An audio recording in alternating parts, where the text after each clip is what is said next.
नमस्कार दोस्तों, राधे राधे। दोस्तों, आज हम आपके सामने लेके आए हैं एक और वीडियो। दोस्तों, अंत की क्या तारीख होगी, कब कलयुग की समाप्ति होगी? शास्त्रों के अनुसार जो है, अभी कलयुग की आयु है लगभग 5,000 वर्ष। तो क्या अभी कलयुग और 5,000 वर्ष रहने वाला है या कलयुग और ज़्यादा चलेगा? जैसा कि कई लोग शास्त्रों में कहते हैं कि शास्त्रों के हिसाब से 4,32,000 साल है। तो क्या ये सच है या 5-6 हज़ार का साल का सच है? तो दोस्तों, अभी करंट स्थिति देखते हुए अभी अगर हम देखें, ग्लोबली जो भी ग्लोबल वार्मिंग है और ज्वालामुखी फटना स्टार्ट हो गए हैं, और रिंग ऑफ फायर हम लोगों ने एक देखा है कि साइंटिस्ट ने बताया हुआ है, रिंग ऑफ फायर है जिस रिंग में कई ज्वालामुखी हैं, और अगर वो एक के बाद एक फटते हैं तो पृथ्वी पे प्रलय का आरंभ हो जाएगा। उसमें भी कुछ ज्वालामुखी जो हैं वो सुलग रहे हैं और वो कभी भी फट सकते हैं। इसके अलावा दोस्तों, ग्लेशियर्स का पिघलना बहुत ही बड़ी मात्रा में, तो ये इंसान के लिए कुछ चेतावनी है। और जैसे कि महामारी आना, और आप देख सकते हैं आबादी भी काफ़ी ज़्यादा हो गई है एशियन कंट्रीज़ की, विदेशों में भी अब लोग बढ़ने लगे हैं, और अब धरती पे बहुत ज़्यादा हिस्सा रहने लायक होता नहीं है। जंगल थे, उन्हें काट के इंसानों ने अपने लिए घर बना लिए हैं, और बारिश कहीं पे होती नहीं है, जहाँ नहीं होनी होती वहाँ हो जाती है। बाढ़ आ जाती है। भूकंप अभी रिसेंटली बहुत ज़्यादा आए हैं, इंडिया के अंदर भी आए हैं। तो इसके अंदर ये किस चीज़ को इंगित करता है, आज इन्हीं सब बातों पे चर्चा करेंगे और आपको बताएंगे कि ज्योतिष के अनुसार अभी जो कुछ चीज़ें वायरल हो रही हैं, तो उनमें मतलब कितनी सच्चाई है और क्या आप उन्हें मान सकते हैं दोस्तों, वो सारी बात आपसे करेंगे। उसमें कुछ तारीखें भी हैं जो मैं आपको बताऊंगा वायरल हो रही हैं, क्योंकि वो ज्योतिष के अनुसार है। तो अगर आप ज्योतिष को मानते हैं तो आप उन्हें भी मान सकते हैं, अन्यथा नहीं। ये आपकी मर्ज़ी पे डिपेंड करेगा दोस्तों। ये जो चीज़ें मैं आपको बता रहा हूँ, ये डराने के लिए या इस तरीके के लिए नहीं है। ये सिर्फ इसलिए है कि आप लोग सच जान सकें और आप अच्छी राह पे चल सकें, और ग्लोबल वार्मिंग अपने थ्रू जो भी फैले उसको कम कर सकें, जिससे हमारी पृथ्वी जो है वो हेल्दी रहे। सो फ्रेंड्स, 2022 कोई बहुत अच्छा साल नहीं रहा। आप लोगों ने देखा कि यूक्रेन और रूस की जंग जो चल रही थी, जिस जंग की वजह से ही वर्ल्ड वॉर की बातें हो रही हैं, और दुनिया भर के विशेषज्ञ डरे हुए हैं कि यार कहीं वर्ल्ड वॉर ना हो जाए। और ख़ुद अब नेता जो है, बड़े बड़े देशों के जो संचालक हैं, वो बाहर आके इन बातों को बोल रहे हैं कि भैया वर्ल्ड वॉर नहीं होना चाहिए। इवन अभी ये भी आया है कि मोदी जी की वजह से भी ये हुआ कि उन्होंने सजेस्ट किया कि भाई नहीं, वर्ल्ड वॉर नहीं होना चाहिए, इसलिए वर्ल्ड वॉर टला। इस तरह की बात भी FBI, जो कि बहुत ही मान्यता प्राप्त संस्थान है, और वो सरकारी स्टेटमेंट ऐसे ही देती नहीं है, उसने ऑफिशियली स्टेटमेंट अपना दिया है। तो इसका मतलब कहीं ना कहीं वर्ल्ड वॉर का अब जो एक डर था, वो ऐसा नहीं कि आम लोगों के मन में है कि नहीं भाई ये तो नेगेटिव सोचते हैं ऐसा हो जाए, नहीं। अभी ये चीज़ें राजनीतिक स्तर पे फैल चुकी हैं, और हर कोई अपने देश के लिए सोचने पे मजबूर है कि ऐसा हुआ तो हमें क्या करना होगा। तो दोस्तों, उसी के अनुसार कुछ भविष्यवाणियाँ, कुछ ज्योतिषी भविष्यवाणियाँ भी वायरल हो रही हैं, तो आइए उन पर चर्चा करते हैं। देखो, 2022 कुछ अच्छा नहीं रहा, और सबने देखा कि 2022 के अंदर अभी जो है बिल्कुल पूरा वर्ल्ड वॉर और प्राकृतिक आपदाएं कई जगह रही हैं। और जो साइंटिस्ट, अभी मैं एक न्यूज़ देख रहा था आज तक पे, उसमें भी जो साइंटिस्ट लोगों ने बताया कि भाई मैक्सिमम अब जो है धरती जो है वो मतलब 70 साल की, और इसकी एज है 70 से 80 साल। तो अब साइंस ने भी बोल दिया कि 80 साल है। तो आप ये तो भूल जाइए कि 4,32,000 साल चलने वाला है कलयुग। ठीक है, अर्थ चल सकती है, क्योंकि उन्होंने कहा कि अभी, क्योंकि अर्थ तो रिकवर भी अपने आप को कर लेती है। अभी कोविड के अंदर भी पॉल्यूशन एकदम से कम हो गया था, लोगों ने निकलना बंद कर दिया था। तो वो तो इंसान जब तक रहेंगे पॉल्यूशन फैलेगा, इंसान हट जाएंगे तो अर्थ अपने आप को रिकवर कर लेगी। तो आगे कौन सा युग आएगा पता नहीं। तो दोस्तों, 22 अप्रैल 2022 से कुंभ राशि में शनि गए थे, तो वहाँ से वर्ल्ड वॉर का बेस रेडी हो गया था एक तरीके से। ठीक है, तो उसके बाद अब कह रहे हैं कि 17 जनवरी 2023 को कुंभ राशि में फिर आएंगे, और 29 मार्च 2025 तक कुंभ राशि में रहने वाले हैं शनि। तो इसका अर्थ ये है कि दोस्तों, बहुत ही अच्छा अनुमान लगाया नहीं जा रहा है। ये सब चीज़ें वायरल हो रही हैं कि यहाँ से ये जो पीरियड है 25 तक का, तो भविष्य मालिका के हिसाब से भी देखें अगर, जो प्रचलित हो रही हैं भविष्यवाणियाँ संत अच्युतानंद दास जी की, तो इस दौरान का भी जो पीरियड है वो उतना अच्छा नहीं है, और इस दौरान उन्होंने बताया है कि काफ़ी महामारियाँ आएंगी, प्राकृतिक आपदाएं आएंगी, मैन मेड डिस्ट्रक्शंस होगा, काफ़ी प्रॉब्लम्स आएंगी। तो वो चीज़ अब नज़र आने लगी है, क्योंकि कहीं ना कहीं एक इंसान अभी तक चलो ठीक है शांति से रह रहे थे, लेकिन अब वो भी नहीं है। काफ़ी ज़्यादा यूरोप और जितनी बड़ी शक्तियाँ हैं वो आपस में ही लड़ रही हैं। चीन का वियतनाम के साथ चल रहा है, आप सबको पता है, और भारत भी इससे अछूता नहीं है। भारत को भी इधर से चाइना ने घेरा हुआ है, उधर से पाकिस्तान है, और भी कई देश हैं। तो दोस्तों ये अभी क्या है, आदमी आदमी से ही लड़ रहा है हर जगह। तो कहीं ना कहीं ये चीज़ें अगर एक पॉइंट ऊपर जाती है, एक स्तर ऊपर जाती है, तो ये विध्वंसक रूप ले सकती हैं ये चीज़ें। तो ये अभी सब वर्ल्ड वॉर जो है एक मुहाने पे हम लोग खड़े हैं। अब इससे पीछे हो गए तो ठीक है, बच जाएंगे, लेकिन इससे आगे होंगे तो प्रॉब्लम होगी। और इंसान हमेशा आगे ही हुआ है, इंसान कभी पीछे गया नहीं इन चीज़ों से, क्योंकि ये परिस्थितियाँ अपने आप को ऐसी क्रिएट कर लेता है, उसमें फंस जाता है, फिर उस परिस्थितियों का शिकार हो जाता है। ठीक है, तो दोस्तों 17 जनवरी 2023 से आप नोट कर लीजिए, कुंभ राशि में रहेंगे 29 मार्च 2025 तक, जो कि अच्छी नहीं रहने वाली है। तो हो सकता है कि जनवरी से हमें इस चीज़ के और प्रभाव मिलने लग जाएँ कि नहीं भाई आगे जो है चीज़ें अच्छी नहीं रहेंगी। उसके बाद 29 मार्च 25 से 23 फरवरी 28, हाँ जी 29 मार्च 25 से 23 फरवरी 28 को मीन राशि में जाएंगे, ठीक है, शनि महाराज, और मतलब मार्गी और वक्री होके मीन राशि में रहेंगे। तो इस दौरान जो है 25 से यहाँ पे वर्ल्ड वॉर स्टार्ट होने की संभावना है। इंडिया पार्टिसिपेट नहीं करेगा वर्ल्ड वॉर के अंदर शुरुआत में।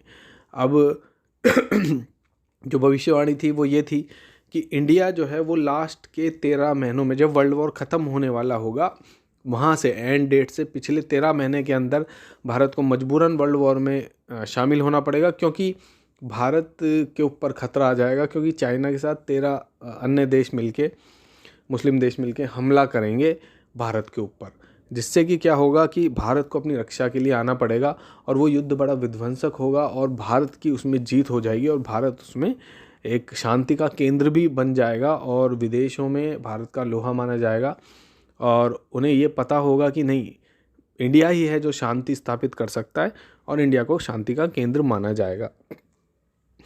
और हो सकता है दोस्तों उसके बाद का भी क्या है, 23 फरवरी 28 से 17 अप्रैल 30, ठीक है, उसके अंदर महाविनाश होगा। तो इसी दौरान जो होगा 28 से 30 तक, क्योंकि 5 साल तक चलेगा ये विश्व युद्ध, 25 से 30 तक, तो उसमें 28 से 30 जो होगा वो युद्ध जो होगा वो विध्वंसक रूप ले चुका होगा, यानी कि न्यूक्लियर पावर्स वगैरह उसमें यूज़ की जाएंगी, और भी कई अन्य हथियार भी, जैसे कि केमिकल वेपन्स वगैरह, या और भी कुछ नए प्रकार के हथियार जिनकी अभी जानकारी विश्व को नहीं है, वो भी देश निकालेंगे जिन पे वो काम कर रहे हैं, और वो उससे मतलब बिल्कुल मारामारी का माहौल हो जाएगा। उस समय फिर कोई नहीं रह जाएगा कि नहीं यार अर्थव्यवस्था सब खत्म हो जाएगी, और उसके बाद आपस में ही मरने मारने पे मजबूर हो जाएंगे। वो 23 फरवरी 28 से 17 अप्रैल 2030 तक के बीच में रहेगा, क्योंकि इसके अंदर मीन में शनि महाराज आ जाएंगे, मीन राशि में, और ये महाविनाश का एक समय जो है वो अभी बताया जा रहा है कि ऐसा है।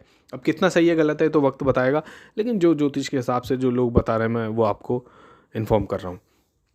ठीक है, तो लगभग मतलब 6 साल 6 महीने जो है थर्ड वर्ल्ड वॉर चलेगी। मैंने आपको बता दिया कि इंडिया लास्ट के 13 मंथ में भाग लेगा, और इंडिया ही शांति स्थापित करवाएगा। और अब शांति स्थापित करवाने के लिए भी इंडिया की तरफ से जो हैं वो आएंगे, एक नेता आएंगे जिसको पहले इंडिया में भी प्यार मिलेगा, और नेता कह सकते हैं या उसको लीडर हम कह सकते हैं, और उसके अलावा विदेशों में भी फिर लोग उससे जुड़ने लगेंगे, उसको मानने लगेंगे, और लोगों को ये समझ में आ जाएगा कि भाई सभी धर्म एक हैं, और हम लोग धर्म के आधार पे बटे रहते हैं, लेकिन जो शक्ति है ऊपर वो एक है, अब उसे किसी भी नाम से बुला लीजिए आप। तो ये चीज़ें लोगों को समझ में आएंगी कि नहीं भाई ये जो धर्म हम लोगों ने में बांटा हुआ है, इसी वजह से ये इतनी प्रॉब्लम हमने मैन मेड जो है वो क्रिएट करी हैं, तो ये नहीं होनी चाहिए। तो वो जो भी एक शक्ति आएगी, विश्व शक्ति जो भारत में है होगी, वो बताएगी। तो विश्व शक्ति अगर 2030 तक आती है तो होपफुली वो जन्म तो ले ही चुकी है, अब कहाँ है ये पता नहीं, क्योंकि समय आने पर ही वो शक्ति बाहर आएगी। जब समय अभी उसका आया नहीं है तो वो शक्ति बाहर नहीं आएगी, क्योंकि आज की तारीख में मतलब अपने लक्ष्य पे ध्यान केंद्रित करना भी एक बहुत मतलब महत्वपूर्ण चीज़ है, लोग वो भी नहीं करने देते हैं। तो दोस्तों ये कुछ डेट थी जो मैं आपको बता देता हूँ कि 2022 भी अच्छा नहीं गया उतना, और अभी देखिए कोरोना की भी सडनली न्यूज़ आने लगी है। 23 मैंने आपको बताया 23 भी उतना अच्छा नहीं है कि भाई कोरोना दोबारा से आ गया है समवेयर, क्योंकि ऐसा लगने लगा था कोरोना जा चुका है, लेकिन अभी सडनली पता चला कोरोना तो नहीं, कोरोना तो फैल रहा है। चाइना के अंदर इतने केसेस आए हैं, तो इंडिया के अंदर भी फैलने की पूरी संभावना है दोस्तों। और उसके बाद ज्योतिषी के हिसाब से भी अभी अच्छा नहीं है समय, और भविष्य मालिका के हिसाब से अच्युतानंद जी की जो भविष्यवाणियाँ हैं, क्योंकि कई लोगों ने क्या है कुछ गलत बातें भी फैलाई हुई हैं, तो उन पे मैं ध्यान नहीं दे रहा हूँ इतना। और देखो ये भविष्यवाणियाँ हैं, सही भी हो सकती हैं गलत भी, लेकिन अगर हम अभी करंट सिनेरियो देखें तो ये भविष्यवाणियाँ ज़रूर से ज़रूर मतलब उसकी तरफ ये चीज़ जा रही है।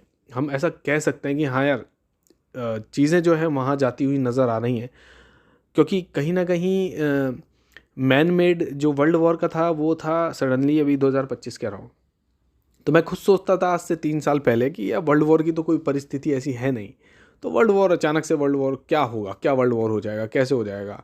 तो ये सारी भविष्यवाणियाँ ऐसा हो सकता है गलत हैं, लेकिन सडनली क्या हुआ, सडनली कहीं से रशिया निकल के आया और रशिया यूक्रेन में युद्ध हुआ। और उस दौरान भी लोगों ने कहा भाई 3 दिन का युद्ध है, 4 दिन का युद्ध है, रशिया यूक्रेन 2 दिन टिक जाएगा। लेकिन हुआ क्या, यूक्रेन को नाटो का कहीं से सपोर्ट आ गया, उधर से ब्रिटेन सपोर्ट दे रहा है, इधर से अमेरिका दे रहा है, और वो क्या कर रहे हैं कि पूरा यूरोप उसको सपोर्ट कर रहा है। और अब देखा जाए तो वो रशिया और यूरोप की जंग चल रही है। वो रशिया को भी पता है कि ये तो टिक नहीं सकते, और रशिया कई बार चेतावनी भी दे चुका है कि आप जो है यूक्रेन की मदद मत कीजिए, लेकिन नहीं करना चाहिए युद्ध। लेकिन अब रशिया इस कंडीशन में फंस चुका है कि रशिया जो है यहाँ से युद्ध को रोक नहीं सकता, क्योंकि रशिया का बहुत पैसा लग चुका है, और अब युद्ध रोक के अगर उसको कुछ प्राप्त ना हो तो वो रशिया के लिए गवारा नहीं होगा। उस पर पुतिन की नीतियों पे उन्हीं के लोग संदेह करेंगे जो लोग हैं कि भैया आपने फिर युद्ध करके हासिल क्या किया।